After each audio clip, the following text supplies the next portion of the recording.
गोटे दिन लाडू तार दुईटी छुआंकू उड़ीबा शिखाउथिला। सेमाने ए डालरू से डाल उड़ी बुलुथिले। माँ बढ़िया मजा लगुच उड़ीबा को। केते सुंदर ए जंगल आउ रंगीन फल सब। इच्छा होची फल सब खाइबा को। ना ना पिला माने ए फल सिना देखिबा को सुंदर, आ भितर किछि विष फल मध्य अछि। मते न पचारी तमे कौनसी फल खाइब नाही। किंतु सेमाने बहुत छोट थिले। सेमानंकु ए उपदेश भल लागिला नाही।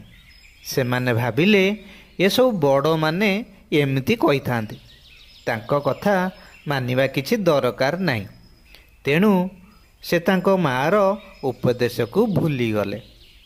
गोटे दिन लाडू खाद्य संग्रह करिया पई बाहर को जाई थाए। ता छुआ मानकु भोक लागिला। अरे आमको तो जोरे भोक लागिलानी। माँ एते बेଳ जाए कुआडे गले जे? एई पाखरे तो एते रंगीन और सुंदर सुंदर फल सब अछि। माँ केडे बोका अटंती। चल आमे से फल सब खाइबा आ माँ पाई मध्य किछि रखी देबा।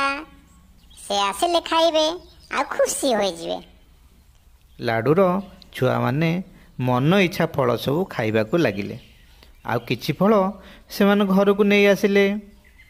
किछि समय परे लाडू दाना नेकी घर को आसिला और से देखिला ता छुआ माने असुस्थ हेकी पड़िछंती।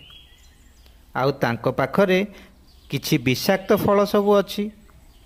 से बुझीगला जे ता पिला माने ए फल गुड़िक खाई असुस्थ हो जाइछंती। लाडू ता पाखरे किछि चेरमूली औषध रखिथिला। से संगे संगे ता छुआ मानकु खोईदेला आउ तांको सेवा कला। किछि समय परे से माने सुस्थ होई गले। माँ तुम केते बेले आसिलो आउ हमर कोन होइतिला?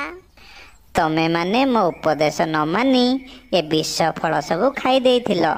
सेति पई तमे असुस्थ हो जाइथिलो। आ मु औषध देबारु तमे पुणी भल होई गलो। माँ हमर भूल हो जाइछि। माँ हमको क्षमा कर दियो। आमे तम कथा सब बेले मानिबु माँ। तेणु पिला माने समस्ते बड़ मानक उपदेश मानिबा उचित। बड़ मानक उपदेश न मानिले तुमे माने क्षति रे पड़िबो।